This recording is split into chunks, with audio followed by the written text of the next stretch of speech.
Welcome to the family fuck.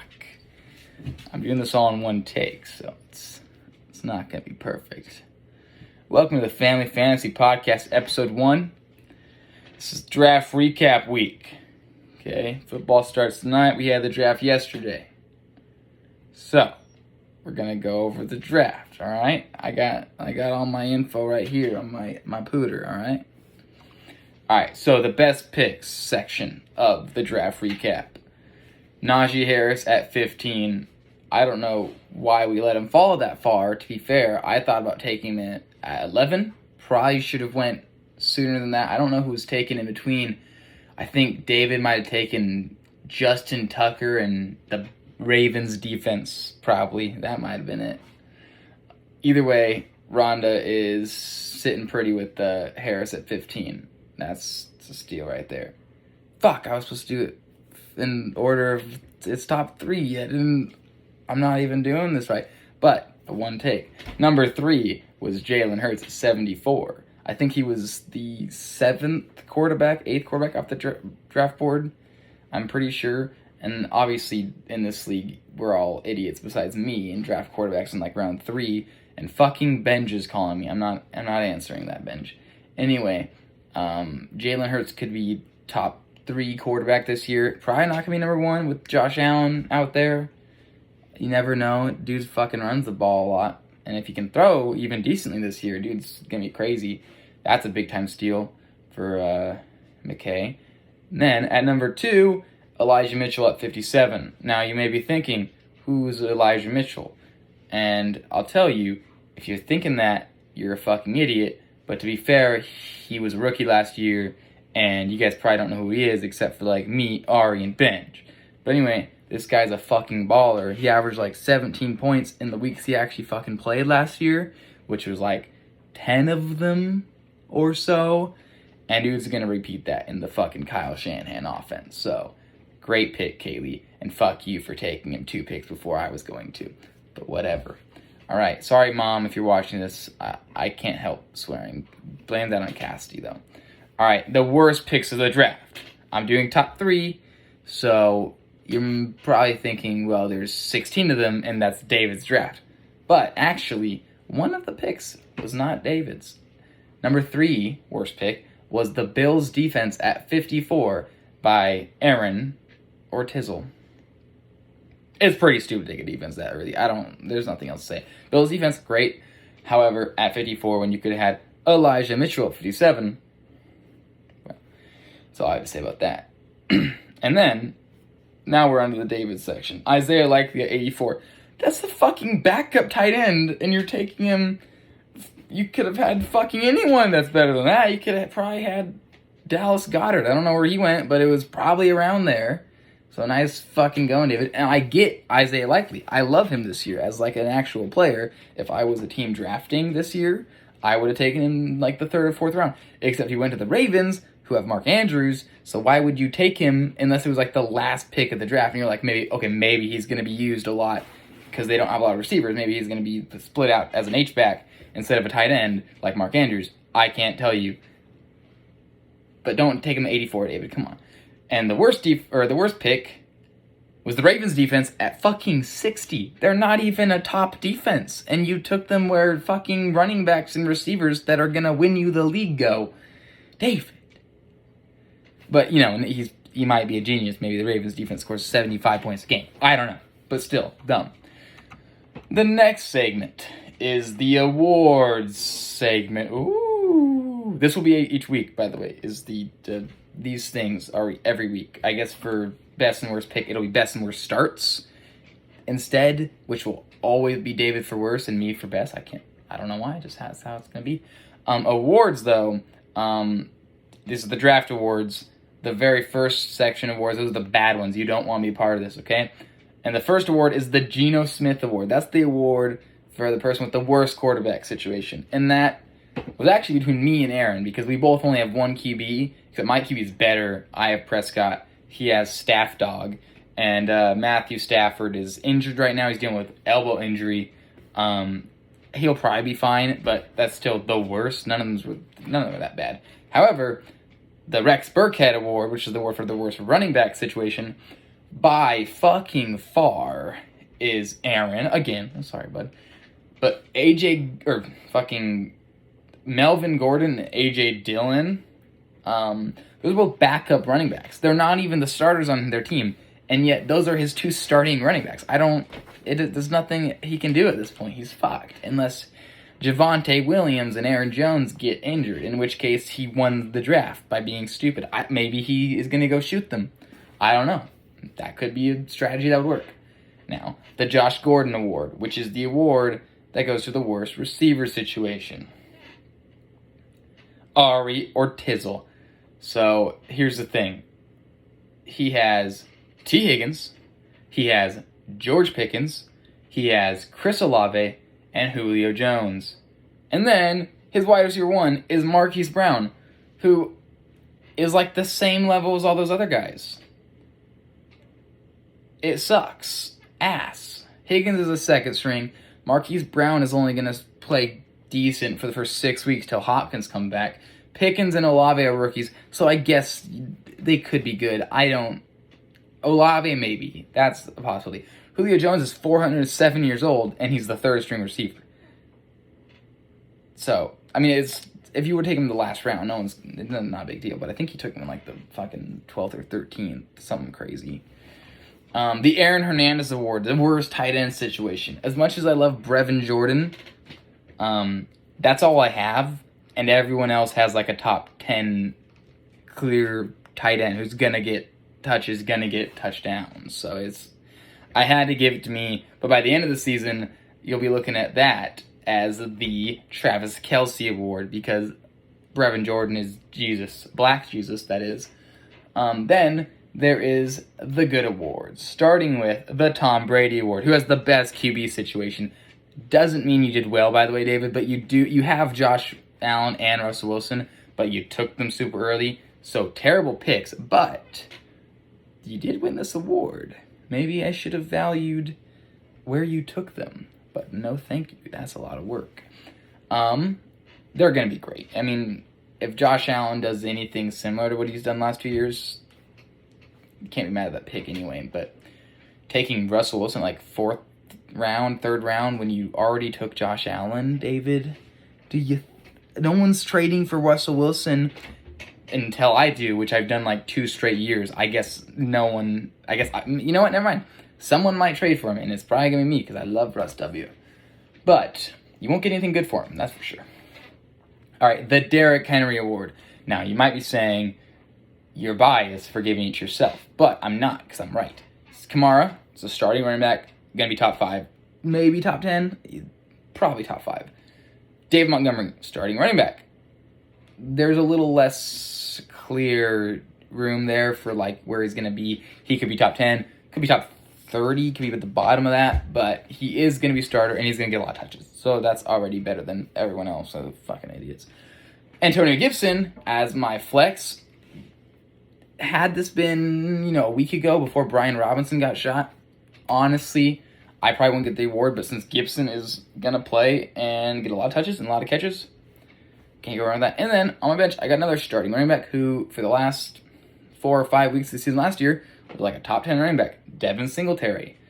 I wish I got Rashad Penny, but you fucks took him in like the 11th round, because not 11th, it was like 8th or 7th or something, which is fine. I like Penny. I'm not mad at that, Cecil, but suck it, wussy.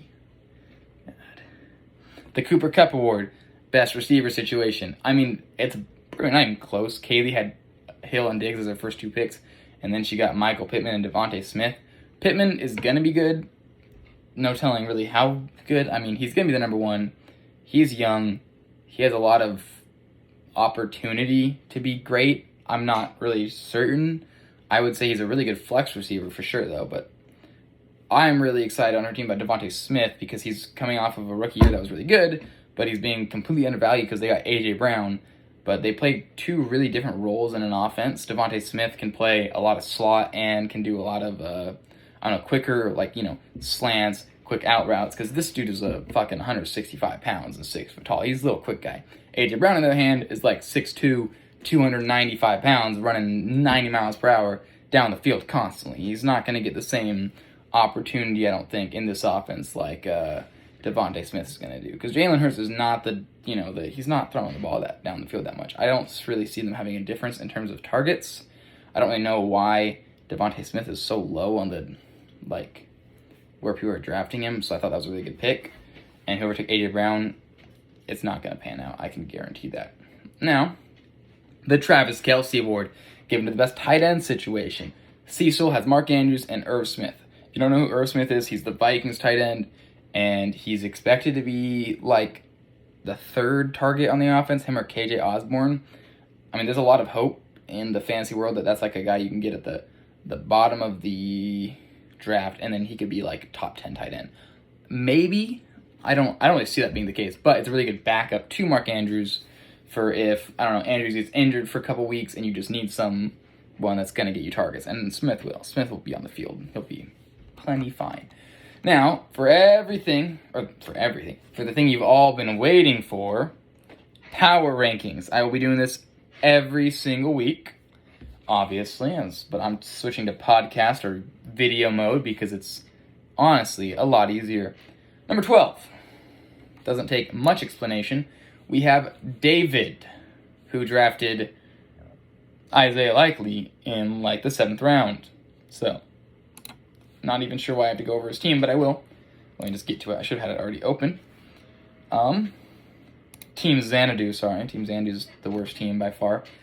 As far as starting lineup goes, it's not terrible. I mean, Allen Robinson, Devontae Adams, they're capable in terms of, production as receivers. Allen Robinson is technically the backup to Cooper Kupp, but he's going to get similar production as most receiver number ones will on that offense, at least, especially with Cam Akers and Darrell Henderson dealing with some issues.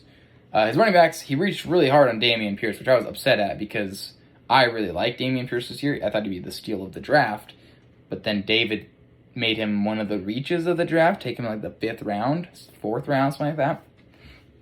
He took Travis Etienne as well, and those are both fine, but it's really just the fact that he has so many shitty players besides that and drafted the Ravens defense so early. He could have a good team if he just thought about what he was doing instead of just being oh, I know that name.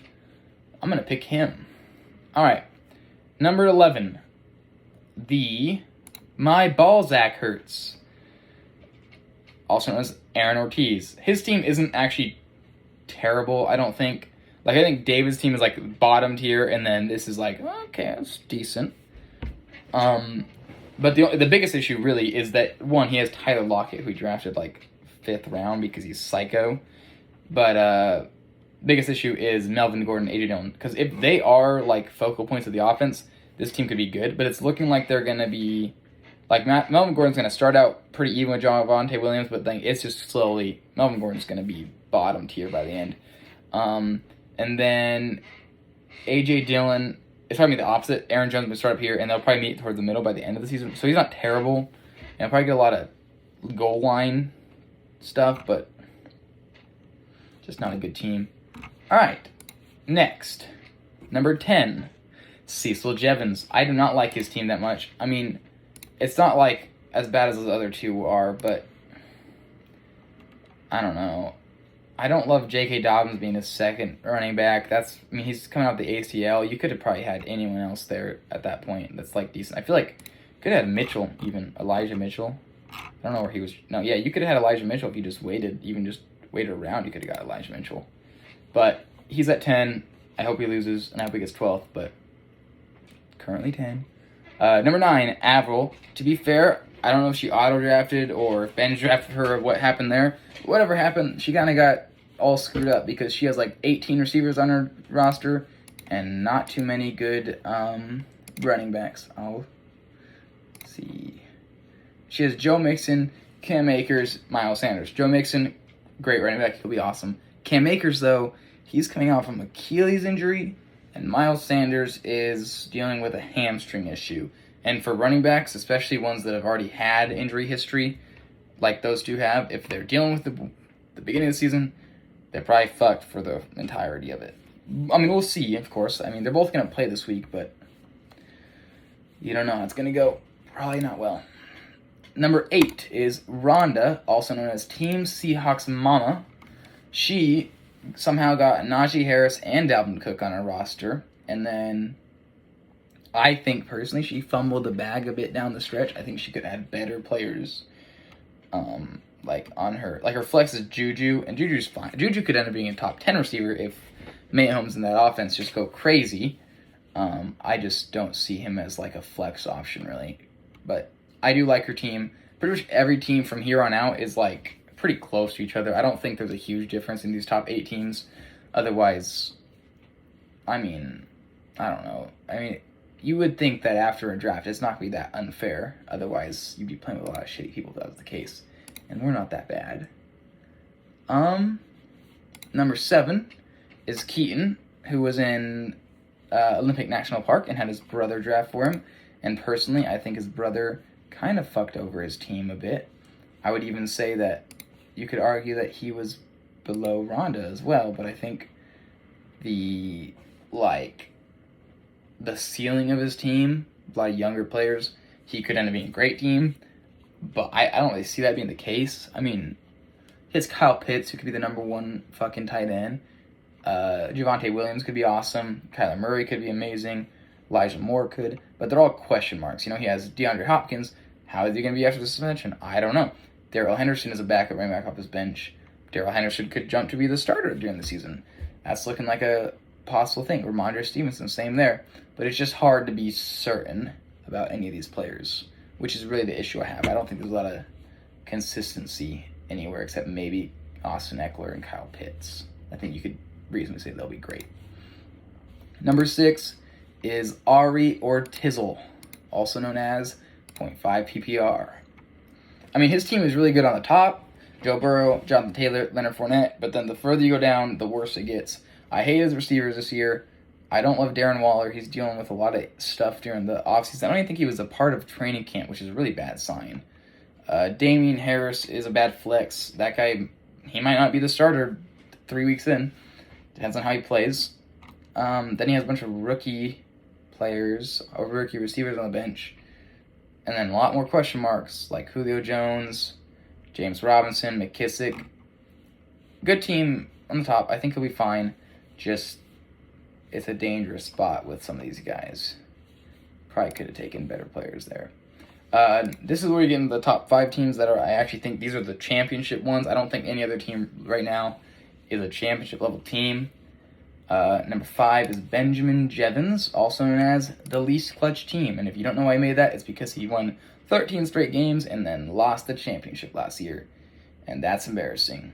As far as starting lineup goes, I don't see a single issue with it. I really like a lot of these players. I don't love DJ Moore, but with Baker Mayfield playing quarterback for them, that's way better than the options he's had in the past. So he could be great. Hard to say. Justin Jefferson is going to be awesome this year. DeAndre Swift will be awesome. I love Allen Lazard. I don't mind Amari Cooper or Rondale Moore as what it seems to be his other flex options at receiver. He has Cordell Patterson, who's the number 9 running back last year, but there's a ton of question marks about his involvement in the offense this year. So, I mean, overall, great starting lineup, but his just bench is going to have to pull through. So he's probably going to make a lot of adjustments during the season if he wants to stay in the championship level of teams. Number 4 is Kaylee Trevino, and her team, it consists of some really, really great receivers and then some question marks at running back. Trey Lance, she got really late. That was a great pick. Stephon Diggs and Tyreek Hill were first picks, and then she got Michael Pittman, who I also really like. But her running backs are the question mark. She has 3 running backs that can reasonably start right now. Elijah Mitchell, I think he'll be great, but he's young, and a lot of times in the Shanahan system, Kyle Shanahan specifically, not just that whole coaching tree, but Kyle Shanahan likes to just bench running backs out of nowhere and then choose someone else to be the number 1 for 6 straight weeks out of nowhere. I don't know why he does it, but that's what happened with Elijah Mitchell last year. He was great, but this year it could be someone else. You never really know. So that's an issue. Ezekiel Elliott, he's getting older. Tony Pollard's looking to get the starting job. Clyde Edwards-Helaire, He's been kind of involved as like the number one guy over in Kansas City for 2 years, but I mean, he could drop off a cliff or he could be awesome. It's just hard to say. I do really like her team, though. I still think it's a championship level team, at least possible. Number 3 is Tori, who has a team of Mahomes, McCaffrey, Jacobs, Keenan Allen, Gabe Davis, George Kittle, Hunt, the defense of the 49ers, and Robbie Gould. Starting lineup is awesome. I don't see a single issue with it except maybe Kareem Hunt. Not like Kareem Hunt's a bad player, just the fact that he's technically like a number 2 running back on a team. I don't really think he's bad for number 2. I think he should be somewhere where he's starting. But normally the Browns, they mix them both in pretty well. I think Kareem Hunt is still a viable flex option. He also has Chase Edmonds, who could be a flex player. Besides that, everyone on his bench seems to have more of a future role in the team. Guys that are either injured now or young and won't get the opportunity until later in the season. Number 2 is me. I did not give myself the number 1 spot. I am a great team, obviously. I think so. But there's a team better. I think personally that my team, besides the tight end position, is almost like perfect as what you could like ask for in a team. I have 3 or 4 workhorse running backs, guys that are going to get 20 touches-ish a game and give me lots of points. And then I got receivers who are going to be heavily involved in their offense. Mike Williams, Deebo Samuel, and then I would say Amon-Ra St. Brown's the number 1 for Lions too. I think he's going to be heavily involved. And then I got some question marks down towards the bottom that are like, these guys could be amazing if stuff pans out, or they could be flops. So that's fine because I didn't waste a high pick on them like David likes to do. All right. The number 1 team this year, and I think it is close. I think the top 5 teams are relatively switchable, but I think the number 1 team is the Mount Baker Turd Slicers, which is, of course, ran by McKay Darnell. He overtook the name and logo that Cassidy left for him, and his team is pretty awesome. If you're looking at it in like through a lens of bias, in my mind, I don't like Saquon Barkley, but he's projected to be a top 10 running back. Aaron Jones projected to be maybe top 15. I don't know exactly where he's at, but around there. Derrick Henry, top 5. Jalen Hurts, top 5 quarterback. Terry McLaurin and CeeDee Lamb easily could both be top 15 guys. T.J. Hawkins, it could be top 10 tight end. His defense could be top 5. Colts. Harrison Butker, the kicker, could be top 5, could be number 1.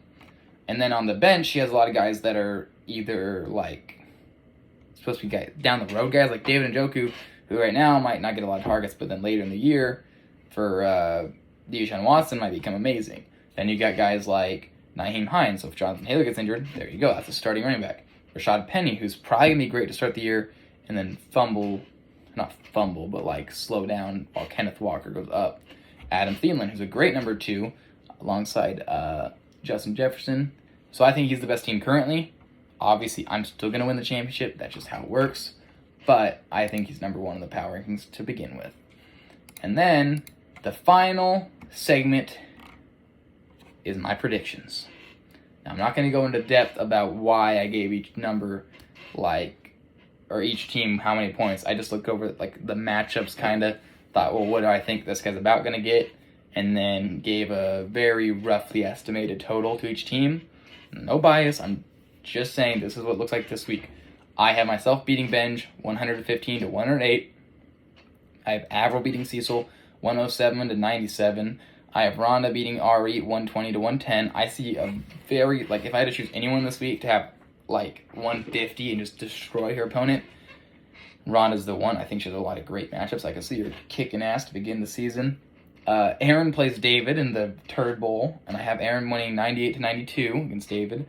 And then I have McKay beating Keaton 117 to 113. And I have Tori just barely edging out a victory against Kaylee 109 to 108. I think that's going to be the closest matchup of the week. Those teams seem pretty even in terms of matchups and just what I think is going to happen. And that is the end of my very first podcast. Please like and subscribe, and please turn on the post notifications. And also, if you have any suggestions of a segment I can do, or if you think these should be shorter so you don't have to watch 25 minutes of me talking, that's also acceptable. It won't change anything. I'm do whatever I want. It's going to be 25 minutes exactly. I just gotta give it like 5 more. 3, 2, 1.